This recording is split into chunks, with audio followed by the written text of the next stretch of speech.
The Montana wind carried the scent of pine and memory. Garrett Ashford stood before two graves on a hillside that touched his soil. His daughter's headstone was simple, clean white marble, no ornate carvings. Sloan wouldn't have wanted it. Sloan Ashford, 2166-2182. Beloved daughter, forever in our hearts. 16 years old, just 16. Garrett's weathered hands held a single wildflower purple lupine from the meadow behind the ranch. Sloan's favorite. She used to pick them by the armful, tracking mud through the house while her mother laughed and pretended to be mad. That was before. Before the divorce, before the Denver spaceport, before 37 souls became numbers on a memorial wall. 5 years. It still felt like yesterday. The second grave held his ex-wife. Cancer took her 2 years after Sloan. Some people said she died of a broken heart. Garrett knew better. Hearts don't break that cleanly. They fracture into 1,000 pieces that cut you with every breath. He placed the lupine on Sloan's grave. "Got a job, kiddo," he said, voice rough as gravel, protecting some alien princess at a peace conference. Real tin star stuff. "You'd probably tell me I'm too old, that I should stay here and fish. Let someone younger handle it." The wind answered, nothing else. "But you also told me I wasn't allowed to give up. Remember when I wanted to quit after the Kabul mission? After I lost Henderson and Martinez? You were 14, said Marines don't quit, they reload." A hawk circled overhead riding thermals. "I miss you, Sloan, every damn day." His comm tablet chimed. Mission briefing from Terran Defense Solutions. Time to go save someone else's daughter. Garrett Ashford walked down the hill, leaving 2 graves and half his heart behind. 300 million miles away, Princess Zara Nexian stood at the observation window of New Geneva Station and felt utterly alone. The station hung in perfect orbit between Earth and the Seven Kingdoms. A massive construct of metal and crystal, symbolic of peace between civilizations that had spent 2 centuries trying to annihilate each other. Neutral ground, the one place where former enemies could meet without immediately resuming hostilities. Zara pressed 4 fingers against the viewport. Her skin seemed to glow in the reflected starlight, pale blue and luminescent. Silver eyes with 4 pupils watched Earth rotate below, blue and white and green. A world that had been alone in the universe until first contact 10 years ago. Behind her, the station hummed with diplomatic activity. 7 civilizations, hundreds of delegates, all pretending this treaty renewal was routine, all pretending they didn't know she was expendable. Third daughter of Emperor Nexian, not the heir, not even the spare, just available, a symbol that cost her father nothing if she failed or died. The thought came without emotion. Zara had made peace with her role. She was the piece you sacrificed to protect the queen. Basic chess strategy. Her father had taught her that before teaching her anything else. Grief washed over her like a wave. Not her own grief, someone else's. Heavy and old and deep as an ocean. Zara's empathic sensitivity had always been strong, a gift of the Valorian bloodline. Most of her people could sense surface emotions. Joy, anger, fear. But Zara felt the layers beneath. The buried things, the wounds that never healed. This grief was massive, profound. It pulled at her like gravity. She turned. A human stood in the doorway. Tall once, but age had compressed his spine an inch or 2. Gray hair cut military short. Face weathered by too many suns on too many worlds. Eyes the color of Montana winter. 60-something. Maybe older. He wore civilian clothes but stood like a soldier. Princess Nexian. The voice matched the grief. Rough. Controlled. Used to giving orders and taking them in equal measure. Garrett Ashford. Terran Defense Solutions. I'll be handling your personal security for the summit. Zara studied him with all 4 pupils. Read the emotional signature beneath the professional facade. Loss. So much loss and guilt. The kind that ate you from inside. You're older than the typical security contractor. The statement hung between them. Not quite a question, not quite an accusation. Ashford's expression didn't change. "I'm 62, retired from active service 5 years ago. Most of your detail are in their physical prime. Young, fast, strong." He paused. "I'm none of those things anymore." Then why did they send you? Because I'm very good at keeping people alive. And because I'm old enough not to get distracted by palace politics or your station in life. Zara felt a flicker of something unexpected. Honesty, raw and unpolished. That's refreshingly direct. I do direct, princess. I don't do pretty lies. She moved closer. Her empathic sensitivity intensified with the proximity. The grief rolled off him in waves. Recent. 5 years wasn't long enough to dull that kind of pain. You lost someone. Ashford stiffened. His emotional signature shifted. Walls going up. Defenses activating. I'm not here to discuss my personal life. I'm not asking as your employer. I'm observing as someone who can feel emotions like you hear sound. She held his gaze. Your grief is very loud. Silence stretched between them. Through the observation window, Earth continued its slow rotation, indifferent to human pain. My daughter, Ashford said finally. Each word cost him. Sloan, she was 16, Denver spaceport bombing 5 years ago. Wrong place, wrong time, 347 dead. Zara's hand moved to her chest, a Valorian gesture of sympathy. I lost my brother 5 years ago as well. Prince Darian. Someone poisoned his wine during a state dinner. We never found who, never even recovered his body. She watched Ashford process this, saw something shift behind his eyes. He was the mediator, Zara continued, the one who could talk to anyone, make enemies into allies with just words. My father's investigation died with him. Bitterness crept into her voice. Some things aren't worth pursuing when they become politically inconvenient. I'm sorry. As am I. They stood together, two strangers from different worlds united by the same wound. Loss. The kind that never really heals, just scabs over until something tears it open again. Zara made a decision. I need to ask you something, Mr. Ashford, and I need the truth. That's what I'm here for. Teach me. Ashford frowned. Teach you what? How to survive. The words came in a rush. I've been raised in palaces, educated in philosophy and diplomatic protocol. I speak 9 languages. I can identify most poisons by scent alone. But I've never been in a real fight. Never had to defend myself against someone who actually wanted to hurt me. She stepped closer, and I feel very unprepared for what's coming. What makes you think something's coming? Because I'm expendable, Mr. Ashford, and expendable people make excellent martyrs. The statement landed like a stone in still water. Ashford studied her, really looked at her, not as a princess, not as a client, as a person standing in front of him asking for help. All right, he said, I'll teach you, not because you ordered me to, because you asked, and because you're right. Relief flooded Zara's face. Thank you. Don't thank me yet. I'm a Marine. We don't do gentle. Good. I've had gentle my entire life. I need real. Ashford extended his hand, a human gesture, formal and final. Zara stared at it for a moment, then reached out with her 4-fingered hand and grasped his. Her skin was cooler than human, smoother, but her grip was strong. Deal, princess. Deal. Neither of them knew it then, but that handshake sealed both their fates. The training facility at 0200 hours was empty, perfect. Zara arrived wearing simple exercise clothes. No royal insignia, no formal robes, just practical gear that wouldn't restrict movement. She held a training blade in an awkward grip, like someone who'd been taught the theory but never the practice. You're holding it like a dinner knife. Zara jumped. The blade clattered to the floor. Ashford emerged from the shadows near the door. For a man his age, he moved with unnerving silence. You move very quietly for someone your age. Marines don't retire. We just get quieter. He picked up the training blade. Let me see your stance. They worked for an hour.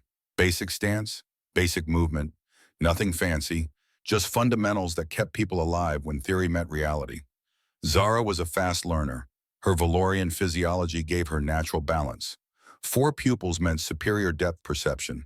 But her training had all been academic, ritualized. She moved like someone following steps in a dance. Why are you helping me? She asked during a water break. Your contract is security, not training. Ashford took a long drink, considered his answer. Because you remind me of someone who wanted to be more than what people expected, someone who deserved the chance to prove herself. Your daughter. Yeah, Sloane. His voice softened saying the name. Stubborn as hell, refused to accept limitations. Won the state judo championship when she was 15. Every coach said she was too small, too young. She proved them all wrong. She would have made a good Marine. Would have made a damn fine Marine. Silence fell between them. Comfortable this time. The kind that comes when grief finds company. Come on, Ashford said. Let's work on your reaction time. They trained until 0400 hours. When Zara finally left, she was exhausted, but she moved with more confidence, more purpose. Ashford watched her go and felt something he hadn't felt in 5 years. Purpose. Day 2 arrived with a message that changed everything. Zara was reviewing treaty protocols when her personal terminal chimed. Encrypted. Eyes only. No sender identification. She opened it. A single image appeared. An envelope. Black as void. Sealed with red wax. Addressed to Princess Zara Nexion in flowing script her translator couldn't parse. Old Valorian. The ceremonial tongue of the imperial bloodline. Only members of the royal family were taught to read it. A tradition older than Starflight. Older than the wars. Older than everything except the bloodline itself. Zara's skin went pale. Actually bloodless pale. She read the words 3 times, hoping she'd misunderstood. Mr. Ashford, he appeared within 30 seconds. Combat ready, hand near his sidearm. What's wrong? Zara handed him the tablet. The script. What does it say? The third daughter dies at sunset on the 3rd day. The Empire will thank us. Ashford's entire demeanor shifted. Predator mode. Threat assessment. Tactical thinking. Where did this come from? My quarters. Someone bypassed security. Someone with access. He was already pulling up security logs on his own device. Princess, this is a credible threat. We need to inform Commander Vexar. Evacuate you immediately. No, Ashford stopped. Excuse me. No evacuation, no public alarm. Zara's jaw set, stubborn, the same stubborn Ashford had seen in Sloane. If I run the treaty discussions, collapse. If I show fear, my empire looks weak. Whoever sent this wins without firing a shot. Princess, someone just threatened to kill you. Yes, which means we have 2 days to find them. She met his eyes and determination blazing in all 4 pupils. You said you would teach me to survive. Surviving means thinking, planning, using your enemy's confidence against them. Ashford studied her. This wasn't the uncertain princess from yesterday. This was someone finding her spine, someone choosing to stand instead of run.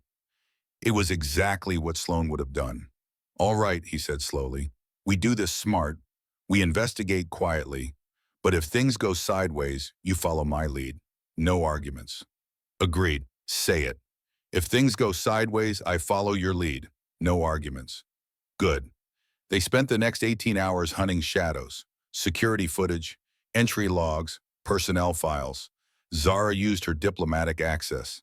Ashford used 40 years of investigative experience. They found anomalies. 2 Valorian guards with gaps in their service records. Financial transactions that didn't match their documented income. Luxury purchases, off-world accounts. The kind of things that appeared when someone was getting paid under the table. And 1 encrypted communication burst. Originating from Prince Kael's quarters. Transmitted to an unknown location outside the station. Zara stared at the evidence. My brother. Ashford said nothing. Let her process. Kael wants the throne. I'm an obstacle. It would be efficient to remove me here, away from palace politics. An assassination that could be blamed on treaty opponents. Her voice was flat, emotionless. The kind of calm that came before breaking. That's cold. That is monarchy, Mr. Ashford. She looked at the data. Kael is strong, ruthless, everything a wartime emperor needs. But the war ended 10 years ago. Peace requires different strength. So what do we do? Zara straightened. Decision made. We do what you said. We think, we plan. We use his confidence against him. Her eyes hardened. Kael expects me to run or die. I will do neither. I will attend the gala tomorrow night. I will give my speech. And when his assassin comes, because one will come, we will be ready. You're using yourself as bait. I'm refusing to be a victim. She turned to face him fully. Survival is not passive. It is choice, action, defiance. Will you help me, Garrett? It was the first time she'd used his given name. Yes, I'll help you. The gala was scheduled for 1900 hours on day 3. Garrett spent the day preparing, positioning himself with perfect line of sight to Zara, identifying exits, calculating firing angles, running scenarios until his mind held a 3-dimensional map of every possible threat vector. He also did something he hadn't done in 5 years. He wrote a letter, actual paper, actual pen, old-fashioned and permanent. Sloan, I don't know if you can hear me. Don't know if I believe in that stuff, but just in case, I met someone who reminds me of you. Stubborn, brave, too smart for her own good. She's in danger and won't back down. You would have liked her. I failed you 5 years ago. Wasn't there when you needed me? Can't change that. But I can be here now for her. Maybe that's all any of us can do. Try again. Try better. If things go bad tonight, I want you to know you were the best thing I ever did. Every choice I made that mattered, I made because of you. I love you, kid. Always will, Dad. He sealed the letter, put it in his footlocker. Then he checked his weapons and went to stand between a princess and death. The assembly hall was breathtaking. Crystalline chandeliers scattered light into rainbows. Vaulted ceilings shifted colors like living things. 7 thrones arranged in perfect symmetry, each one representing a civilization that had survived centuries of war to arrive at this fragile peace. The effect was beautiful, deeply alien, and somehow hopeful. Garrett stood 10 feet from Zara's position. She wore formal robes that made her look regal and young simultaneously. Silver thread woven through blue fabric, a crown of crystalline shards that caught light and threw it back as stars. She looked like royalty. She looked terrified, but her eyes scanned the delegates with the careful attention he had taught her, reading the room, identifying threats. She'd learned well in 3 days. Commander Vexer opened proceedings, a crystalline warrior with obsidian skin and golden eyes. His voice carried natural authority, the kind earned through combat, not inherited. He spoke about the Treaty of 7 Stars, its history, its importance, the fragile peace it represented. Then Zara stood to speak. Silence fell. Honored delegates, her voice carried clearly, steady despite the fear Garrett could see in her posture. I stand before you not as a princess, not as a daughter of empire, but as someone who has lived through war and believes in peace. Garrett watched the audience. Empress Lathara of the Crystalline Dominion nodded approvingly. Her moth-like wings shimmered. Commander Vexar seemed attentive. Prince Kyle looked bored, contemptuous. 10 years ago, Zara continued, our civilizations nearly destroyed each other. We came so close to mutual annihilation that movement, Garrett's training screamed at him before his conscious mind registered the threat. Valorian Guard, 3rd row, hand moving where no hand should move. Time slowed. The guard drew a plasma rifle, K-class, military grade, designed to pierce starship hulls. Aimed at Zara, Garrett's body moved. 38 years of training compressed into 1 second of absolute clarity. Calculate trajectory, angle of fire. Zara's position, his position, the distance between them. Move. He threw himself between Zara and the barrel. The universe exploded. White-hot agony tore through Garrett's chest. The plasma bolt vaporized flesh, cracked ribs, set every nerve ending on fire. His cells died and regenerated simultaneously. A buffer zone of constantly cycling tissue that absorbed energy meant to kill instantly. He was dying. He knew he was dying. And all he could think was Sloan. I tried to be better. He heard Zara scream his name. Not Mr. Ashford. His name. Like it mattered. Like he was more than just a hired gun. He was falling. Strong hands caught him. 4 fingers, cool skin. Zara's face filled his vision. Silver eyes wide with horror. Tears already streaming. Stay with me. Her voice broke. Command and plea intertwined. That is an order, Garrett Ashford. You don't have permission to die. Garrett tried to smile, tasted copper. Sorry, Princess. Orders from higher up. Chaos erupted around them, security swarming, the assassins struggling. Weapons fire. But Garrett only saw Zara. She pulled his head into her lap, her hand pressed against the wound. Futile, blood poured through her fingers, but she pressed anyway. You saved me, whispered, broken. Why? Garrett's lips moved, forming words that had no sound. But Zara, with her empathic sensitivity, seemed to understand. Because you reminded me of her. Because you deserve the chance she never got. Because someone has to stand between good people and evil. That's what we do. His vision tunneled, darkness creeping in from the edges. The last thing he saw was Zara's face. Determined, furious, live. The last thing he heard was her voice. Take my blood. I don't care what the court says. Take it. Save him. That is an order. And then there was nothing. Dr. Sullen had been a combat surgeon for 40 years. He'd kept soldiers alive through impossible conditions, sealed wounds that should have killed, performed surgery in the pool of moving transports under enemy fire. But this was different. The human's heart has stopped. His reptilian throat sac inflated with stress. The damage is catastrophic, a princess. He cannot survive this. Zara stood over Garrett's body. Blood, her blood, and his covered her robes. Her face was pale, set, determined. Then we make him survive. It is not medically. I am giving him my blood. Zara grabbed a ceremonial blade from her belt, cut her palm without hesitation.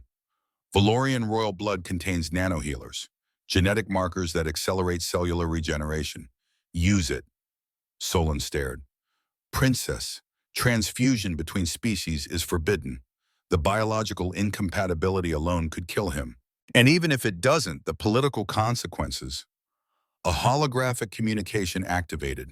Emperor Nexian appeared, towering, imposing, Zara's father. Zara. The use of her first name was deliberate, a reminder of who she was, what she owed. If you do this, I will disown you. You will lose your title, your inheritance, everything. Zara looked at her father, at the man who'd sent her here as an expendable pawn, at the empire that had never valued her beyond her utility. Then she looked down at Garrett, at the man who'd thrown himself in front of death for her without hesitation. Then disown me, father. She held her bleeding hand over Garrett's chest wound. The Emperor's face twisted. You are no longer my daughter. Good, Zara's voice was steel. Because your daughter was weak, I am something else now. The transfusion began. Alarms blared immediately. Energy plasma between the two species created a resonance reaction. Something unprecedented, impossible. Garrett's cells dying and regenerating simultaneously. A bridge forming between human and Valorian physiology. The wound began to close. Slowly. Imperfectly. But closing. Garrett's heart beat once. Twice. Caught rhythm. Solon stared at his instruments. That is medically impossible. So is everything else about tonight, Zara said softly. She collapsed into a chair beside Garrett's bed. And she didn't leave for 14 days. Day 4, Garrett's heart stopped for the second time. Solon had declared patients dead before. It was part of the job, the math of triage, acceptable losses in service of the many. But this was different. The resonance reaction is unstable, he hissed. Princess, even with your blood, his body is rejecting the healing. The cellular framework is collapsing. He should have died instantly. Zara hadn't moved from Garrett's bedside. Her formal robes were gone. She wore simple medical scrubs. Dark circles shadowed her eyes. Her skin looked almost gray. She looked nothing like a princess. How long does he have? Minutes. The cardiac monitor flatlined. Before Solon could move, Zara stood, placed both hands on Garrett's chest, directly over the scar tissue. What are you doing? Something instinctive. Her empathic power had always been passive, receiving, feeling what others felt. A one-way transmission. But now she pushed everything she felt into him. Gratitude, need, connection, hope. Most of all, she pushed the image she'd seen in his final moments. The memory his dying brain had broadcast so loudly even she couldn't miss it. A 16-year-old girl with dark hair and her father's jaw. Sloane. She would want you to survive, Zara whispered. She would want you to keep protecting people. Don't make her watch you die too. The monitor stayed flat. 5 seconds, 10, 15. Then a single beat. Garrett's heart caught, struggled, found rhythm. Solon stared at his instruments. Impossible. Perhaps impossible is simply what we call things we don't understand yet. Day 8, the third cardiac arrest. This time the crash team just stood back. Let Zara work. Every attempt to explain what was happening had failed. The blood resonance had created something unprecedented, a symbiotic connection that defied xenobiology. When Garrett's heart stopped, Zara's emotional state affected his cellular regeneration. It made no sense. It worked anyway. When Garrett's heart stopped the third time, Zara placed her hands on his chest and whispered, "Come back, old man. You promised to teach me. I'm not done learning." His heart restarted within seconds. Solon updated his notes. Patient survival contingent on Princess Zara's presence and emotional state. Recommends she remain within proximity indefinitely. He added a final line, "Note, I no longer understand biology." Day 10, Earth sent a diplomatic inquiry. Terran Defense Solutions wanted to know if they should send a replacement bodyguard. Zara's response was brief. Mr. Ashford's contract remains active. When he wakes, the decision will be his. Until then, he remains under Valorian protection. Any attempts to remove him will be considered an act of aggression. It was the first time she'd invoked Imperial authority since her father disowned her. Commander Vexar, reading the message, allowed himself a small smile. The princess was finding her spine. Day 14. Garrett's eyes moved beneath closed lids. Fingers twitched. Heart monitor shifted from deep unconsciousness to something more aware. Zara leaned close. "Garrett, soft, hopeful. Can you hear me? You've been out for 14 days. Your heart stopped 3 times, but you're alive. You're safe. And I'm here." Garrett's eyes opened. Blinding crystalline light cut through his vision. He tried to move. His chest screamed in protest. 7 faces stared down at him. Not human faces. Obsidian skin, crystalline plates, eyes like liquid mercury, wings that shimmered with colors Earth had no names for. The leaders of 7 civilizations spanning 12 solar systems, and at the center of them all stood Princess Zara Nexian. Her skin seemed to glow in the medical bay's harsh light. Silver eyes red-rimmed from crying. Dried tear tracks marked her cheeks. Her 4-fingered hand gripped his with surprising strength. The hand of someone who had not let go in a very long time. "He wakes," she breathed. Relief flooded her melodic voice. "You have been unconscious for 14 days, Garrett. It is day 17 now. Your heart stopped 3 times during those 2 weeks." 14 days. Garrett's hand moved to his chest. His fingers found smooth scar tissue where there should have been a hole the size of a dinner plate. "How?" A reptilian physician stepped forward. "Your species may have absurd regenerative capabilities, but even you needed help. Princess Zara gave you her blood. It created a resonance reaction, something we had never seen." Memory surfaced, sharp and sudden. The gala, Zara giving her speech, the flash of movement, his body moving before his brain could process. The plasma bolt, heat like holding your hand over a star, the smell of his own flesh burning. Zara's scream cutting through chaos, her face, so young, so terrified, catching him as he fell. "You saved my life," Zara said. "Not a question, a statement of fact. 14 days ago, you threw yourself between me and death without hesitation." Empress Lithara stepped forward, elegant, moth-like wings catching light. "You prevented more than one death, Garrett Ashford. You prevented a war. Princess Zara's assassination would have collapsed the Treaty of 7 Stars. Our sectors would have burned. Billions would have died." Garrett closed his eyes. Billions. The number was too abstract. He didn't save billions. He saved one person, a 28-year-old princess who reminded him too much of his daughter. "I just reacted," Garrett said. "Saw someone in danger. Did what needed doing." Commander Vexar laughed, a sound like crystal chimes. "Just reacted," he says. "Human, what you call reacting is what we call incomprehensible bravery." "Your species lacks natural armor," another delegate added. "No energy shields, no enhanced density bones. Yet you threw yourself in front of a weapon designed to pierce starship hulls, to protect someone you had known for 3 days. Empress Lithara continued. Three days. And you were willing to die for her. Garrett met Zara's eyes. She's my friend. That's what humans do for friends. The assembled royalty exchanged glances. Something passed between them that Garrett couldn't read. The 7 kingdoms have agreed, Vexor said, to offer you anything within our power. Wealth, land, a planet, citizenship, technology, title. Name it and it is yours. Garrett looked at each of the 7 leaders in turn. They were offering him the universe. He looked back at Zara.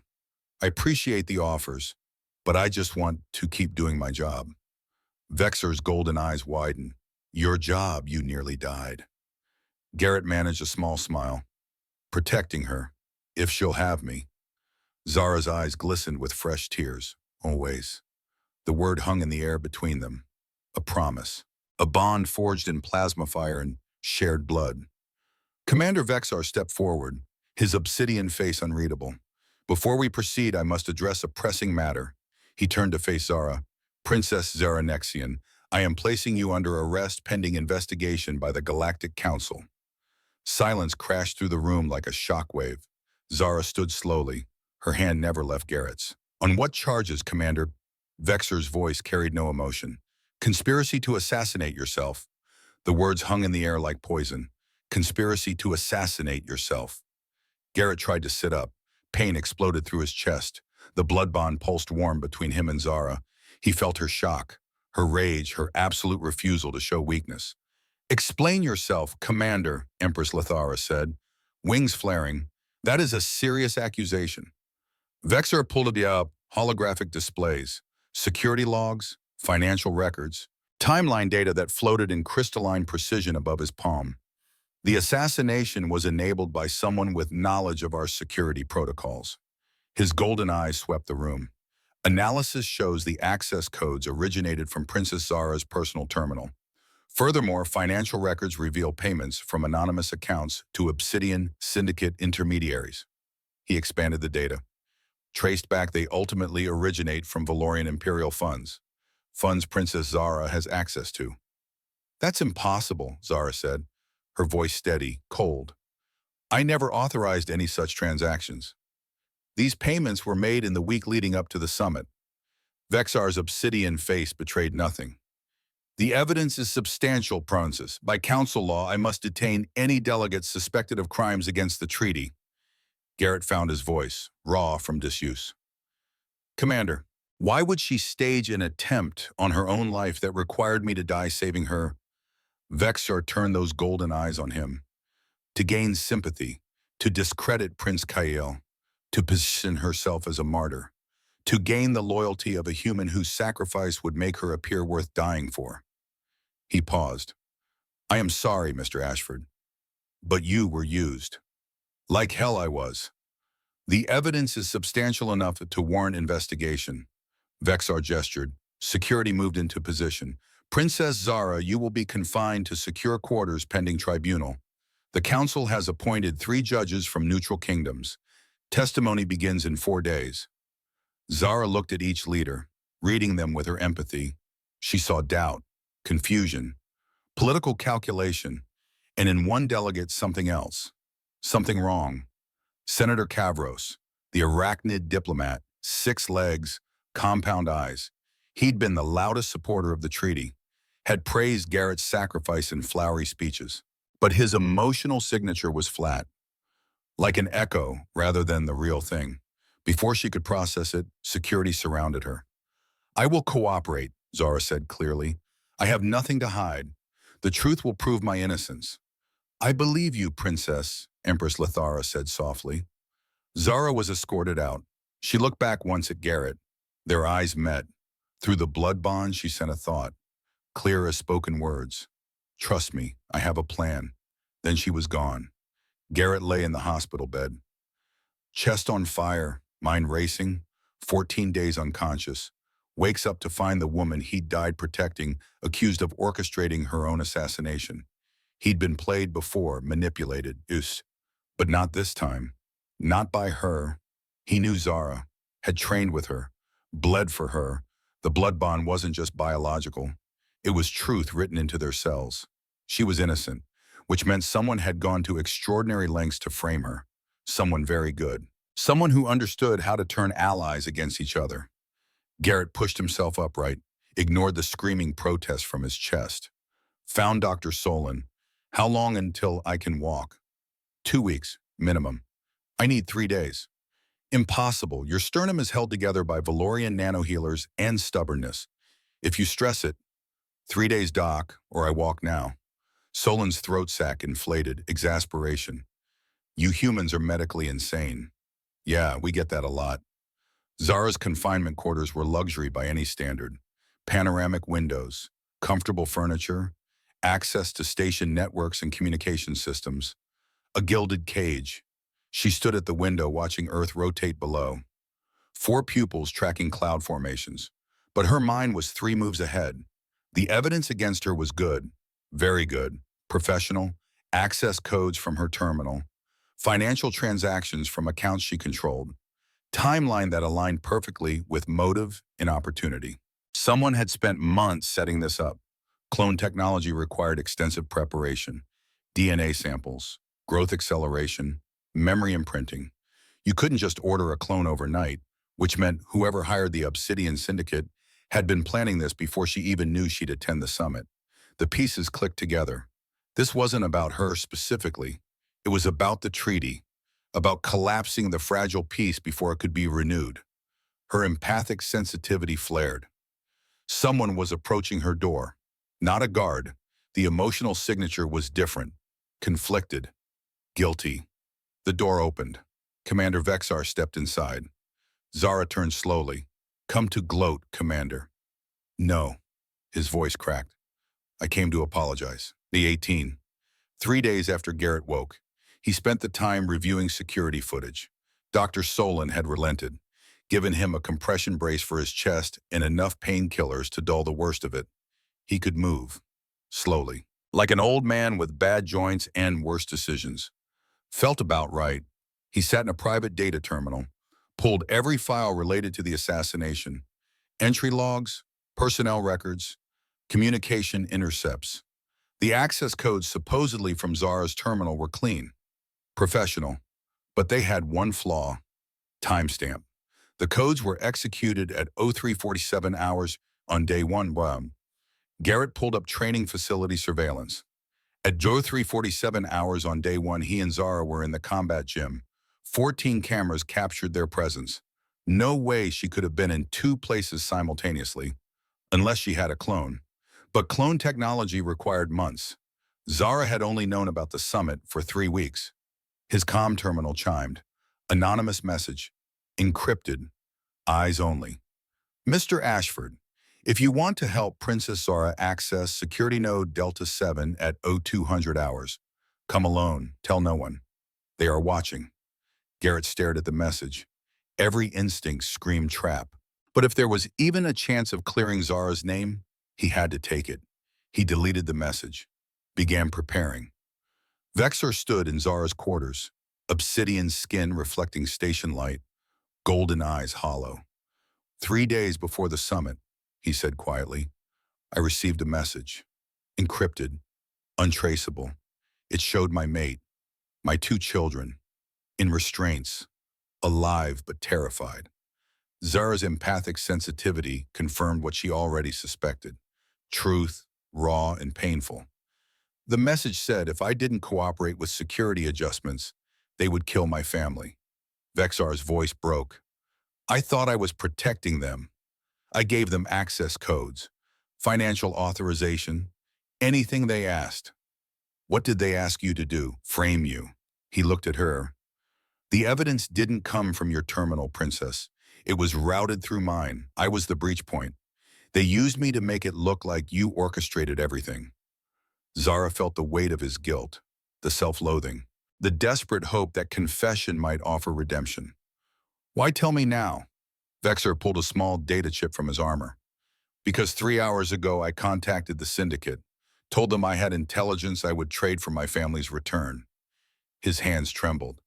They sent me coordinates. When I arrived, I found 3 stasis pods. He stopped. Couldn't continue. Zara finished for him. Clones. My mate, my children, All clones, perfect duplicates. His voice was a whisper. The real ones had been dead for 6 months. Everything I did, betraying you, endangering the treaty, it was for nothing. They were already gone. Silence fell between them. Zara could feel Vexor's pain, the kind that didn't heal, the kind that redefined who you were. I'm sorry, she said, meaning it. Sorry doesn't return them. Sorry doesn't fix what I've done. He held out the data chip. But perhaps justice can. This contains everything I collected. Names, locations, financial trails, clone DNA analysis. Senator Kavros is on that list. Kavros, replaced 6 months ago. He's been one of them the entire summit. Zara took the chip. What will you do now? Resign, face consequences, try to live with what I've done. Vexor turned to leave, stopped. Princess Zara, you're a good person, better than I deserve to protect.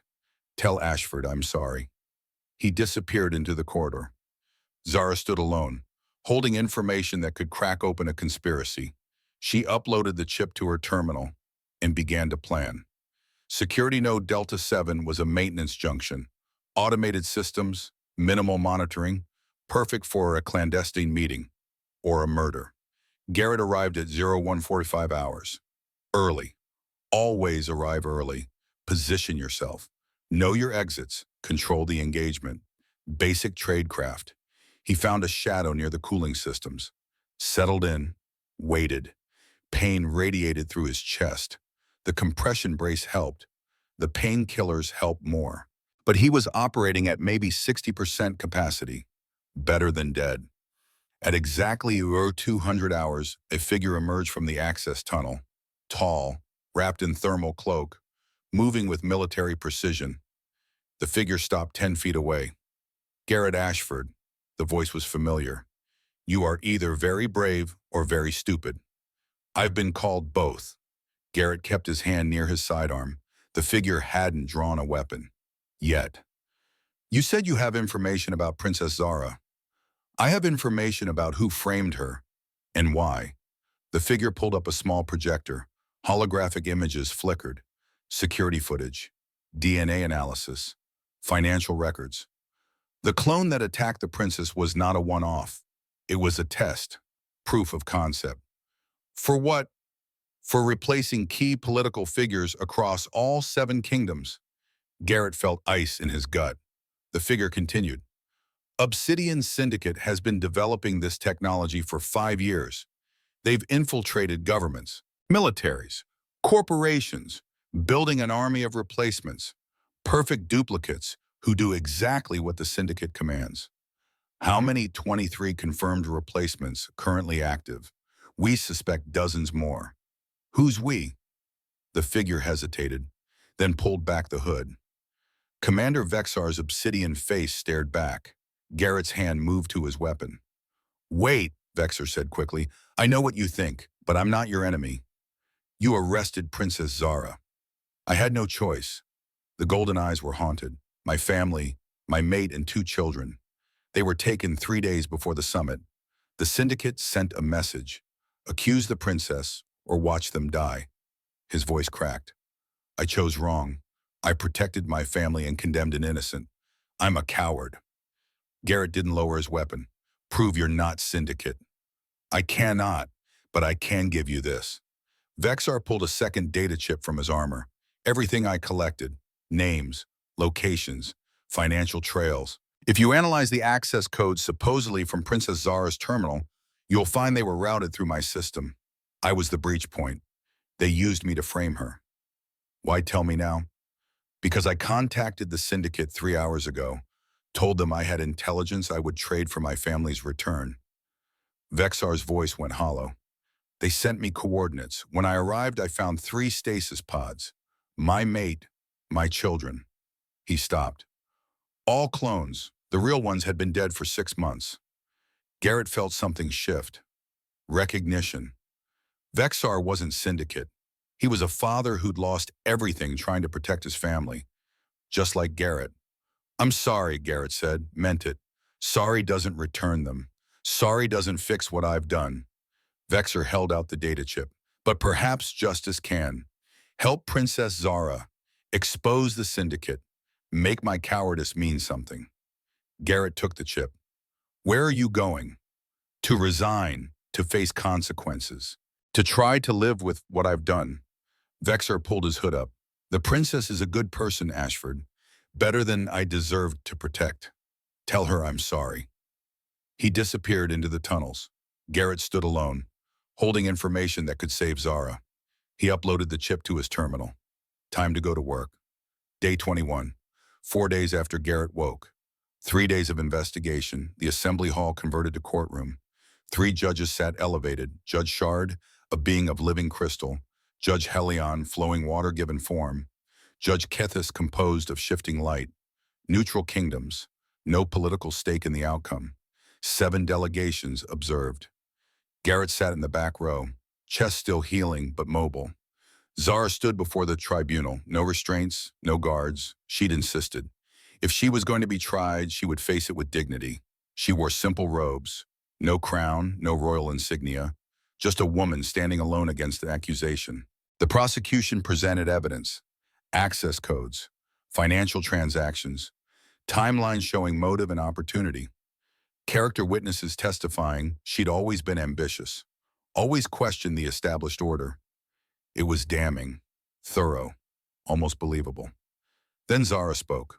Honored tribunal, I will not waste your time with appeals to emotion. I will present facts. She pulled up holographic displays. Her movements were precise, confident. She'd learned more than combat from Garrett. She'd learned how to think under pressure. The access codes, supposedly from my terminal, examine them closely. The timestamp shows execution at 0347 hours on day 1. She expanded the data. At that time, I was in the training facility with Mr. Ashford. There are 14 cameras that captured our presence. Security footage confirms I was nowhere near my terminal. The footage played. Timestamp matched perfectly. Murmurs rippled through the assembly. Furthermore, the financial transactions traced to Valorian Imperial accounts. But not my accounts. These funds were drawn from discretionary budgets I have no access to. She highlighted specific transactions. Only 3 people control these budgets. My father, Emperor Nexion, my brother, Crown Prince KL, and the Imperial Treasurer who reports directly to my brother. More murmurs. Zara's voice remained steady. Finally, consider motive. I supposedly staged this to gain sympathy. But what did I gain? I lost my inheritance, lost my position, lost everything except the loyalty of one human who chose to die for me. Her eyes found Garrett. If this was conspiracy, it was the worst planned conspiracy in history. I traded a throne for the life of a friend, and I would make that trade again. Judge Shard studied Zara. Crystalline features, shifting colors. Princess, your defense is compelling, but it does not explain how the breach occurred. If not you, then who? I don't know, Zara said, but I intend to find out. Garrett stood. Your Honors, I have evidence relevant to this case. Judge Shard's facets rotated. Mr. Ashford, you are not part of these proceedings. With respect, I'm the one who took the bullet. That makes it my business. He walked down the aisle, slowly, chest protesting every step. 3 days ago, Commander Vexar contacted me. He confessed the security breach originated from his terminal, that he was coerced by Obsidian Syndicate who held his family hostage. Garrett loaded Vexar's data into the tribunal display. Access logs showing external infiltration. Communication intercepts between Syndicate operatives discussing the frame. DNA analysis of the supposed guard. He wasn't Valorian, he was a clone. The evidence spread across holographic screens. Clone technology requires months of preparation. Genetic samples collected well in advance. This assassination wasn't planned in a week. It was planned over months. He pulled up specific files. And the target wasn't just Princess Zara. It was the treaty itself. Someone wants us to tear ourselves apart. Judge Shard examined the data. Her crystalline features pulsed. This evidence is substantial. Where is Commander Vexar? He resigned, gone to face consequences for his coercion. Garrett pulled up one more file. But there's more. The data contains a list of 23 individuals across 7 kingdoms who've been replaced by Syndicate clones. Gasps rippled through the chamber. He highlighted one specific entry. Senator Kavros Nethys, replaced 6 months ago. In the chamber, Senator Kavros stood slowly, his compound eyes fixed on Garrett. On the data, on truth, laid bare. Well, Kavros's voice changed, no longer diplomatic, cold, mechanical. This is unfortunate. Senator Empress Lathara wrote, wings flaring. Is this true? True, false, such limited concepts. His body convulsed. Mechanical sounds whirred beneath chitin. Truth is whatever serves purpose, and the purpose is chaos. Judge Shard's voice cut through the chamber. Senator Kavros, you will answer the tribunal's questions. I think not. Before anyone could react, Kavros's body detonated. Not explosively, no fire or shrapnel, electromagnetic pulse. The blast fried electronics in a 30-foot radius. Holograms died. Lights flickered. Security systems crashed. In the confusion, the Kavros clone bolted for the exit. Garrett moved on instinct. 62 years old, chest held together by alien blood and stubbornness. But still moving, he intercepted the clone at the doorway. They collided. Garrett's chest screamed. He ignored it, got his hands on the clone's thorax, wrenched sideways, leverage over strength. The clone went down hard. Garrett followed. Stay down. The clone laughed again. That broken speaker sound. You have no idea what's coming. Human. The princess. You. This precious treaty, all already lost. 6 legs thrashed, trying to throw Garrett off. We've infiltrated everything. Governments, militaries, corporations. And when the time comes, your civilizations will tear each other apart and thank us for it.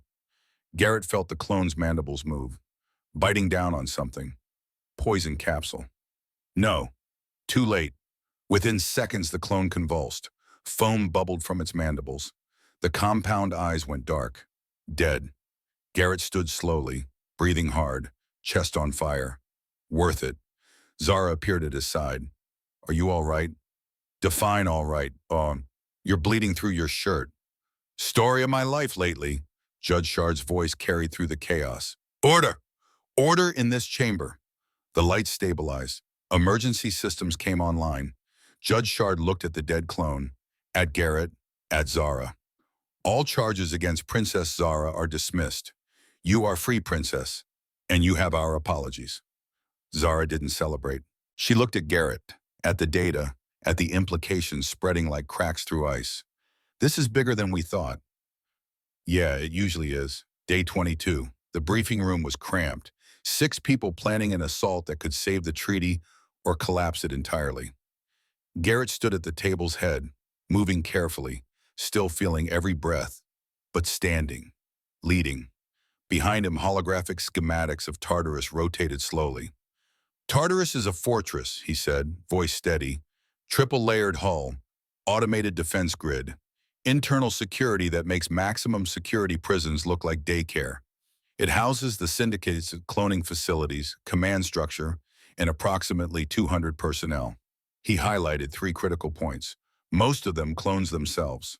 Empress Lathara studied the display. An impossible target. Yeah, which is why they won't expect us. Garrett zoomed in on the command center. We go in hard and fast. 3 teams. Team 1, me and Princess Zora. We take the command center. Capture General Cornelius Voss alive. He's the only one who knows the full list of replacements. Zara nodded. She'd spent 3 days training, learning everything Garrett could teach in 72 hours. She wasn't a soldier, but she was competent, determined, ready. Team 2, Commander Vexar and Prince Kael. Vexar had returned that morning, resigned his commission, volunteered as civilian, said he'd go into Tartarus alone if necessary. Garrett had told him he was damn right he would, then given him a rifle. Prince Kael sat across the table, haggard, broken. He'd sent an encrypted message 2 days ago, confessing everything. The threat against their mother, the access codes he'd provided, the discovery that it was all for nothing. Their mother had been dead for 6 months. Kael was consumed by guilt. You infiltrate detention, Garrett continued. If they have hostages, we extract them. That's priority. Kale's jaw set, determination replacing kill. Team 3, Empress Lethura and Elite Guard Thorn. Thorn was Valorian, veteran of old wars, silent and lethal. She nodded once. You destroy the cloning facilities. All of them. We can't leave Syndicate with the ability to replace people. Understood, Lethara said. Reinforcements? Thorn asked. Voice gravelly. Can't risk it. 23 confirmed clones in power positions. We don't know who else is compromised. We bring military, we risk tipping off the Syndicate. They'll scatter, destroy evidence, kill hostages. Garrett met each person's eyes. We go quiet, 6 people. 1 shot, no backup. A suicide mission, Thorn said flatly. I'm describing Tuesday. Silence. Then Zara stood. I'm going. Before anyone objects, understand they used my name to sow discord. Framed me to weaken the treaty. This is personal. I will see it through. Princess, Vexor started. No. Her voice was absolute. Garrett taught me leadership isn't standing behind others. It's standing with them. I won't ask you to risk what I'm not willing to risk. She looked at Garrett. Through the blood bond, he felt her resolve, unshakable. I have lived 300 years, Empress Lethara said, standing. Seen 12 wars. If I die stopping the 13th, I will consider it a good death. Prince Kale rose. My people are water. We flow where needed. I flow toward Tartarus. Vexar stood without words. His golden eyes said enough. Thorn checked her weapons. Grunted approval. Garrett looked at this impossible team. Marines, royalty, warriors, people who'd been broken and chose to stand anyway. Sloan would have loved this. All right, he said. We launch in 4 hours. Get your gear, say your goodbyes, and remember, no matter what happens, we make it count. The stealth corvette cut through the asteroid field like shadow through shadows. No active sensors, no communications. Just 6 people breathing recycled air and contemplating mortality. Garrett sat in the troop bay, checking his rifle. Old habit. Kept his hands busy, kept his mind focused. Zara sat beside her. Quiet since launch. Not scared quiet. Focused quiet. Garrett, yeah. If this goes badly, and it won't, but if it does. She turned to look at him, all 4 pupils steady. I want you to know these 3 weeks have meant more to me than 28 years of palace politics. Garrett felt something crack in his chest, not pain, something older. Princess, you were always more than what they told you. You just needed someone to show you the mirror. You showed me what it means to be willing to die for something, and I understand now why you did it, why you threw yourself in front of that bolt. Why's that? Because some things are worth more than survival. Some things are worth everything. She took his hand, 4 fingers wrapping around 5. Blood bond pulsing warm between them. If I die in there, I die knowing I stood for something. That's a gift. You're not dying. Neither are you. Damn right. Silence fell between them, comfortable. The kind that comes when words aren't necessary. Tell me about Montana, Zara said. What? Your home. You mentioned it. The mountains, the ranch. Tell me. Garrett leaned back, closed his eyes. Big sky country. The sky goes on forever. You stand on the ranch and look up, and there's nothing between you and God but air and possibility. His voice softened. Mountains to the west. The Rockies. Old, strong. Been there longer than humanity. Will be there long after. Sloan used to say she could feel the universe breathing when she stood on the porch at night. It sounds beautiful. It is. Garrett opened his eyes. I'm going to take you there someday. When this is over. Show you Earth when humans aren't trying to impress aliens. Just home. Zara smiled. I would like that very much. The ship's AI chimed. Approaching target, 30 seconds. Garrett stood, checked his rifle one last time, looked at his team.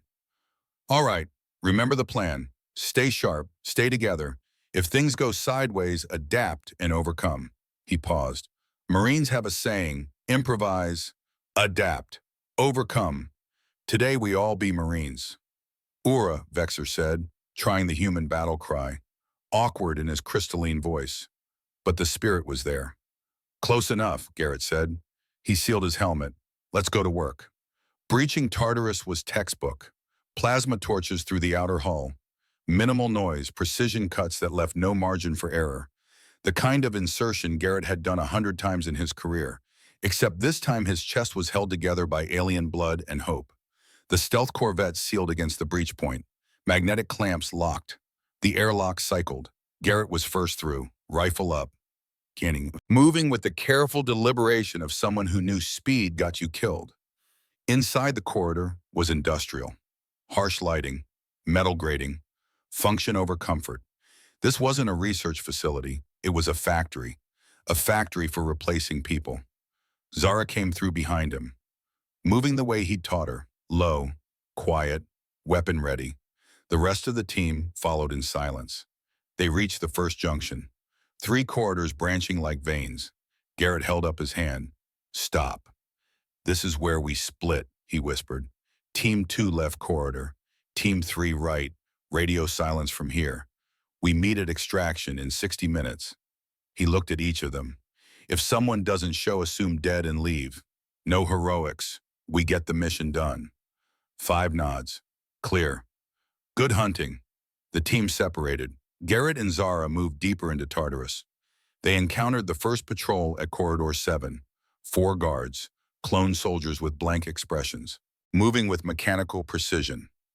Garrett dropped 2 with precise headshots. Center mass would have worked, but clones didn't always stay down from body shots.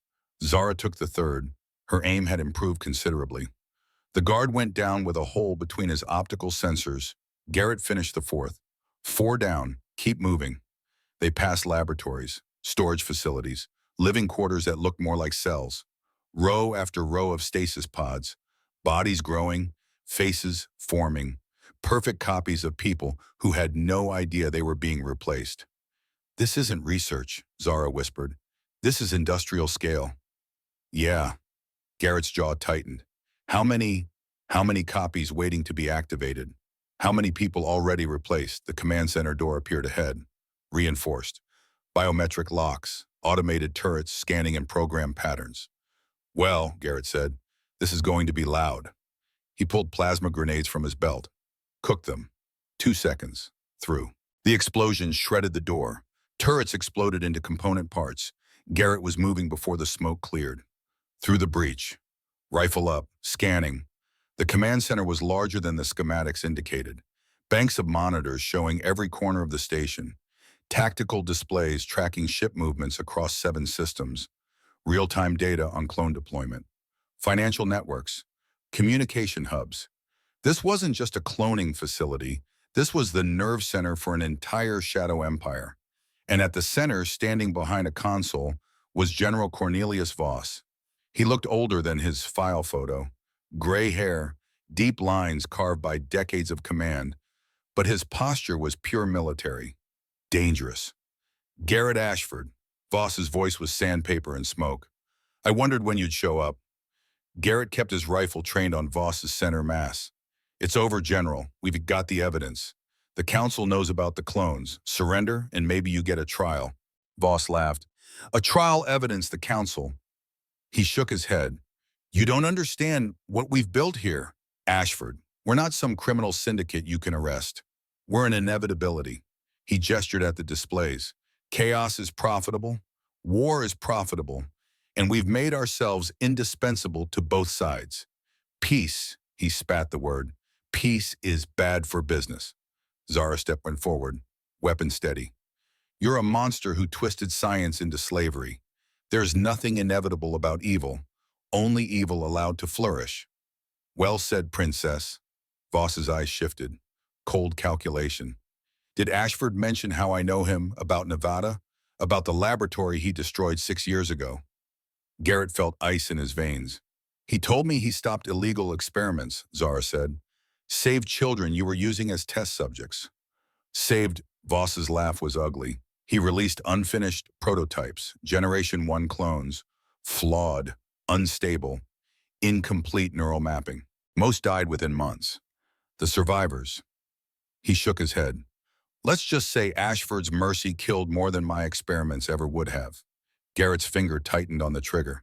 You're lying. Am I check the records, Ashford? The children from Nevada. Where are they now? How many survived past their first year? Silence. Because Garrett didn't know. He'd saved them, handed them to social services, filed his report, tried not to think about it, tried not to wonder. That's what I thought, Voss said. You see, Ashford, you and I are more alike than you want to admit. We both do terrible things for what we consider greater goods. The difference is I'm honest about it. The difference, Garrett said coldly, is I sleep at night. Do you go, Voss leaned forward, or do you wake up screaming your daughter's name? The universe compressed to a single point of white-hot rage. Garrett's world narrowed to the man in front of him. The man who just admitted to killing Sloan, who turned his daughter into a data point, a statistic, a test case. His finger moved to the trigger. Garrett, Zara's voice cut through the red haze. Don't. We need him alive. He killed my daughter. I know, and he will face justice, but not like this, not with you becoming what he is. Garrett's hand trembled. 38 years of discipline warring with 5 years of grief. Then Voss smiled. That's right, Ashford. Be a good soldier. Follow orders. Let the princess save you from yourself. Movement from the side corridors. 20 clone soldiers emerging. Syndicate security flooding the command center. But not just any clones. The lead figure stepped into the light. Familiar gray hair, familiar weathered face, familiar eyes that had seen too much death. Garrett Ashford's perfect duplicate smiled at him. Hello, old man. You're looking rough. The world stopped. Garrett stared at himself. At a clone that moved with his mannerisms, carried his weapons, wore his face like a stolen mask. How DNA sample was easy, Clone Garrett said. His voice was perfect, identical. Blood from the medical bay after you almost died. We've been growing this version for 2 weeks. Accelerated growth, memory imprinting from surveillance footage. He tilted his head, the same gesture Garrett made when assessing threats. Not perfect, but close enough. Voss's voice carried satisfaction. You see, Princess, this is what we do. We don't just replace world leaders. We replace the people protecting them. Guards, advisors, loyal soldiers. We become shield and knife simultaneously. Zara raised her weapon, covering Garrett's flank. There are 2 of you and 20 of them. The mathematics aren't favorable. No, Garrett agreed. Mind racing, tactical assessment, odds, options, all bad. But they need us alive. Otherwise, they would have shot already. Correct. Voss stepped from behind the console. I want the blood bond. The resonance reaction between human and Valorian physiology. If I can replicate what happened between you and Princess Zara, I can create clones that are truly alive, truly conscious. His eyes gleamed. The most valuable commodity in the universe. Artificial life with genuine autonomy. You want to mass-produce slaves who think they're real. I want to create a workforce that doesn't realize it's being controlled. So much cleaner than traditional slavery. Voss pulled a neural scanner from his belt. Now, you're going to come with me to the medical lab. We'll harvest what we need. And in exchange, I'll let your teams go. Commander Vexar and his rescue mission. Empress Lithara and her demolition run. They leave safely. He paused. You stay. Simple trade. No, Zara's voice was absolute. We came together. We leave together. Princess, this isn't your decision. It is exactly my decision. She looked at Garrett. Through the blood bond, he felt her resolve, unshakable as mountains. We spent 3 weeks building something unprecedented. Trust between species. Loyalty forged in sacrifice. I won't trade that for survival.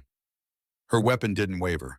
If we must die, we die proving some bonds cannot be broken. Clone Garrett chuckled. Touching. But the old man's smarter than that. He knows when he's beaten. Garrett looked at his clone, at Voss, at 20 weapons trained on them. Then he looked at Zara and made the same choice he'd made 3 weeks ago. You're right, he said to Clone Garrett. I do know when I'm beaten. He dropped his rifle. Garrett, no. It's okay, Princess. He held up his hands. We knew this was one way. I'll go with you, Voss. Take what you need, but you let her go. You let all of them go. Garrett, I am ordering you to end. Sorry, Princess. He smiled at her, pushed everything through the blow-bond. Gratitude, respect. The closest thing to love a broken man could feel. I don't take orders. He looked at Voss. You've got 60 seconds after I'm gone. Use them. Get to extraction. Lead these people out. Be the leader I know you are. I will not leave you. Yeah, you will, because that's what leaders do. They make hard choices. An explosion cut through the argument. Not close. Deeper in the station. Cloning facilities where Empress Lathrop and Thorn had been sent. Emergency klaxons screamed. Garrett smiled. That's my cue. He moved, not toward Voss, toward Clone Garrett. Closed the distance in 2 steps. Grabbed the clone's rifle. Yanked hard. The clone was strong. Identical muscle memory, identical training. But Garrett had something his duplicate didn't. Desperation. He twisted. Used leverage. Old judo that Sloane had taught him when she was 14. The move she'd used to flip him in their Montana living room while her mother laughed. It's not about strength, Dad. It's about using their momentum. Clone Garrett went down. Garrett had the rifle. Spun. Started firing. 20 clone soldiers. 20 targets. He dropped 6 before they could react. Zara was moving too. Grabbed her rifle. Covered his flank. The command center dissolved into chaos. Another explosion. Closer. Detention level where Vexar and KO were freeing hostages. Garrett kept firing, advancing, pushing toward Voss. The general had pulled a sidearm, was shooting back. But he was a scientist playing soldier. His aim was terrible. Garrett put 2 rounds in Voss's shoulder. The general went down. Clone Garrett tackled him from behind. They hit the deck hard, rolled, fought with identical technique. The clone was trying to kill. Garrett was trying to survive. Sometimes that made all the difference. But Clone Garrett was younger, faster without the plasma wound damage, without 5 years of grief weighing him down. He got Garrett in a chokehold. The one from Marine CQC training 30 years ago. The one that had saved Garrett's life in Kabul. You know the difference between us, Clone Garrett hissed in his ear. I don't have your weakness. I don't carry the guilt. Sloane's death doesn't haunt me. Your ex-wife's cancer doesn't wake me screaming. I'm you without the pain. His grip tightened. Better. Garrett's vision tunneled. Oxygen deprivation setting in. But something in Clone Garrett's words sparked fury. Not rage. Something colder. Clearer. You're right, Garrett gasped. You don't have the pain. He threw his weight backward. The same judo move Sloane taught him. Using momentum. Using leverage. And that makes you nothing. Clone Garrett went flying. Garrett rolled to his feet, chest screaming, blood bond pulsing warm, giving him strength that wasn't his alone.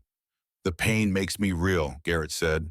The grief, the guilt, the memories of everyone I couldn't save. That's what makes me human. Clone Garrett lunged. Garrett sidestepped, let momentum carry him past, grabbed the back of his head, slammed it into the control console once. This is for Sloane. Twice. For all the people you bastards killed. 3 times. For everyone who thought I was too old, too broken, too used up to matter. 4 times. And this 5 times is for me, for proving I'm more than my worst day. Clone Garrett stopped struggling, lifeless. Garrett let go. The clone collapsed. He stood over his own corpse, shaking, bleeding from reopened wounds. Zara was there, hand on his shoulder. Are you all right? No. He looked at her. But I'm alive. That has to count for something. It counts for everything. The 3rd explosion was massive. The entire station shuddered. Hull breaches, atmosphere venting, emergency bulkheads slamming shut. Garrett's comm crackled. Empress Lathara's voice. Distorted. Cloning facilities destroyed. But we triggered the station's self-destruct. You have 10 minutes. Copy. All teams extract now. They grabbed Voss, wounded, bleeding, alive, and dragged him toward extraction. Behind them, Tartarus was dying. Fire, explosions. The sound of a station tearing itself apart. The docking bay was chaos. Alarms screaming, red emergency lights. The deck tilting as Tartarus's gravity systems failed. Vexar was already there with Prince KO and 3 others. Not hostages, Clones, perfect replicas of Vexar's family, his mate, his two children, standing confused, terrified. Vexar stood over them, weapon raised, face twisted with grief and rage. "Vexar," Garrett shouted over the alarms, "we need to move." "These are not my family." Vexar's voice broke. "But they look like them, sound like them. How do I—" "You don't." Garrett put a hand on the crystalline warrior's shoulder. "You let them go. Let them choose what they want to be, because that's what makes someone real. Choice, not programming." Vexar stared at the clones, his mate, his children, all looking back with confusion and fear. Then he lowered his weapon. "Come with us. You're not prisoners. You are what remains. And that is enough." They ran, all of them, 6 soldiers, 3 clones, 1 war criminal, racing through a dying station while time counted down. Empress Lithara and Thorn were at the ship, engines hot, ramp down. 30 seconds, Lithara shouted. They piled into the troop bay. Garrett was last aboard, turned to look back at Tartarus one final time. Saw figures in the windows, clone soldiers, trapped, doomed. Some raised their hands. Not surrender. Goodbye. Garrett saluted. Old Marine habit, honoring the dead and dying, even when they weren't quite alive. Then the ramp closed and they were accelerating away. Tartarus exploded 6 seconds later, white light expanding. Debris field spreading, the Syndicate's main base erased from existence. In the troop bay, no one spoke. They'd won, but the cost was written on every face. 6 months later, the Grand Assembly Hall had been rebuilt. Larger, room for more delegates. Because after Tartarus, something unexpected happened. Unity. The clone infiltration shocked all 7 kingdoms, not into paranoia, into solidarity. If the Syndicate could replace anyone, everyone needed to watch everyone else. Trust, but verify. The Treaty of 7 Stars wasn't just renewed, it was expanded. The Guardian Protocol, a joint peacekeeping force drawing from all 7 civilizations, dedicated to preventing conflicts before they started, protecting the innocent, standing between darkness and light, and standing at its head, wearing the insignia of founder and commander, was Princess Zara Nexian. No longer expendable, no longer the third daughter nobody noticed, the leader who'd walked into hell and brought everyone back. The assembly hall was packed. 200 cadets from 6 species stood at attention. The inaugural class, Zara stood before them, formal robes replaced with Guardian uniform, silver and blue, practical, professional. Behind her, a statue dominated the hall, bronze and crystal, a human throwing himself between an energy bolt and a princess, larger than life. The inscription read, "He taught us that strength without compassion is tyranny, and compassion without strength is weakness." He was both. First Guardian Garrett Ashford. "We have learned," Zara said, her voice carrying clearly, "that threats come not just from armies and weapons. They come from division, from distrust, from allowing fear to make us see enemies where we should see allies." She paused, looked directly at the statue. "I was taught by a human, a species many considered fragile, weak, insignificant. He showed me that true strength isn't the absence of vulnerability. It's the choice to be vulnerable for something greater than yourself." Her voice strengthened. "Garrett Ashford threw himself between me and death without hesitation. Not because of orders, not for reward, but because it was right. That is the foundation of Guardian Protocol. Not power, not technology, but the simple choice to protect others, even at cost to ourselves." Applause erupted, all 7 delegations. Standing ovation. After the ceremony, Zara found Garrett in the medical wing. He sat in a wheelchair. Doctors said he'd walk again. Eventually. The final battle with his clone had torn things that barely healed the first time. But he was alive. "How do you feel?" Zara asked. "Like I got hit by a plasma bolt twice and fought myself to the death." He managed a smile. "So about normal. The doctors say you'll never return to full combat capability." "Good, I'm 62. I should be fishing in Montana, not fighting clone armies." "About that," Zara pulled up a data pad. "Guardian Protocol needs instructors. People to train the next generation. to teach them how to think, how to serve him, how to be more than just warriors. Garrett looked at her. You're offering me a job. I'm offering you a legacy, Garrett. You could train hundreds of Guardians, pass on everything you know, create something that lasts longer than any battle. He thought about Sloane, about the daughter who'd wanted to change the world, about how teaching someone else was the closest he'd come to teaching her. Will you be insufferable if I say yes? Absolutely. Then I accept. Zara smiled, that impossible smile that had first made him think of his daughter. Welcome to Guardian Protocol, Chief Instructor Ashford. One condition. Name it. When this settles, when we've caught our breath, you come to Montana, see where I'm from, meet the mountains. Deal. She held out her hand, 4 fingers. He grasped it with 5. Blood bond humming between them. Friend to friend, human and Valorian. Guardian and Guardian. Deal. 7 months after Tartarus, Garrett stood before 40 cadets in Guardian Protocol's main training hall. The compression brace was gone. He could walk now, slowly, with a cane, but walking. Combat isn't about strength, he said, voice still rough but steady. It's about making your opponent's strength work against them. He gestured to a Valorian cadet, young, eager. Come here, try to grab me. The cadet hesitated. Sir, you're injured. That's why this works. Come on. The cadet moved, fast, strong. Garrett sidestepped, used the cadet's momentum, applied the judo throw Sloane had taught him. The cadet hit the mat, surprised but unhurt. That's what I'm teaching you. Not how to be the strongest, how to be the smartest. From the observation deck, Zara watched. She'd kept her promise. Every week she attended Garrett's classes, watched him pass on what he'd taught her. After class, they walked the station gardens. The doctors say you have months, Zara said quietly, not years. I know. Then we should make them count. She pulled up a transport schedule. There's a supply run to Earth next week. We could take 3 days. I could finally see Montana. Garrett stopped walking. You sure you're busy?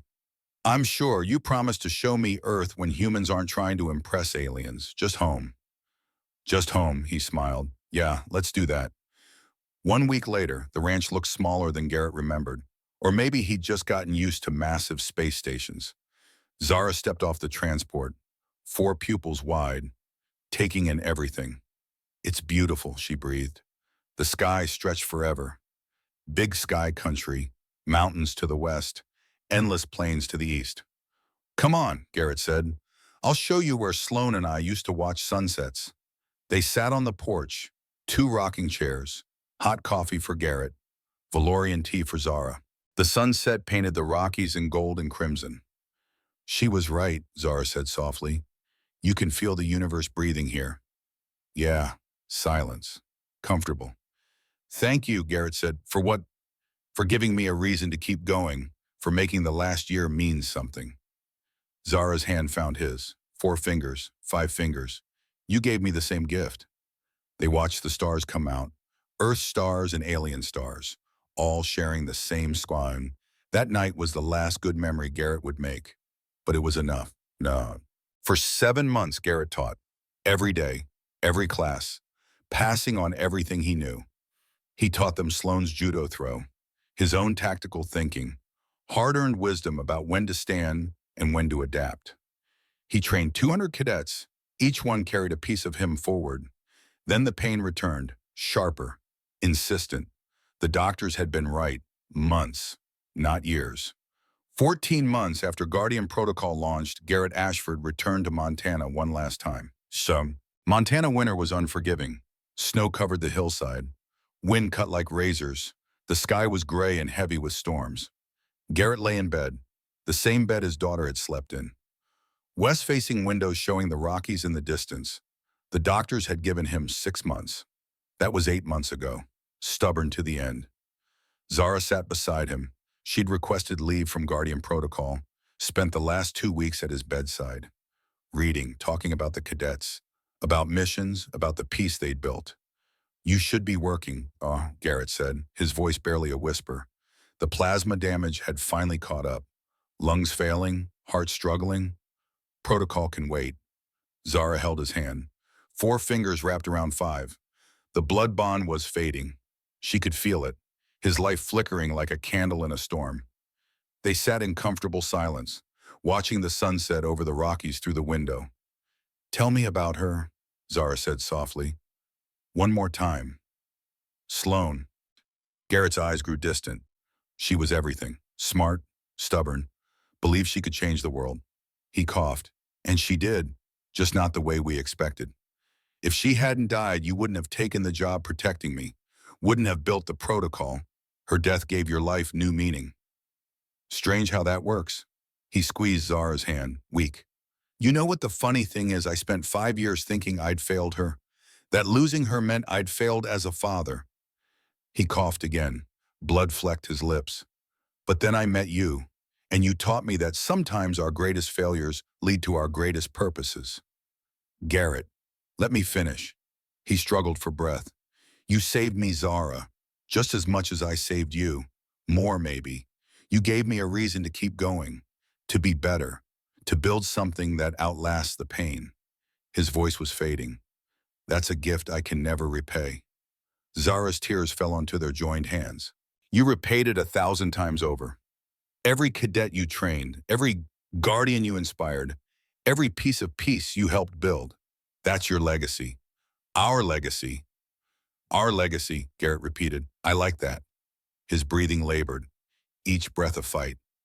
"Zara, I'm here. Tell them." He struggled for air. "Tell the guardians to stand.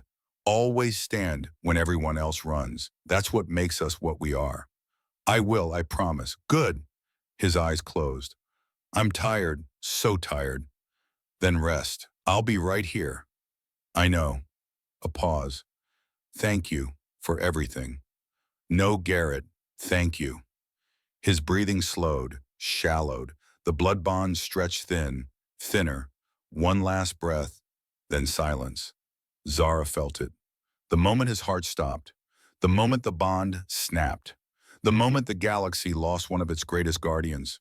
She sat with him until morning, holding his hand, watching sunrise paint the Rockies in gold and crimson, and she whispered promises to the dawn. Promises to honor his memory, to protect what they'd built, to stand when others ran, always.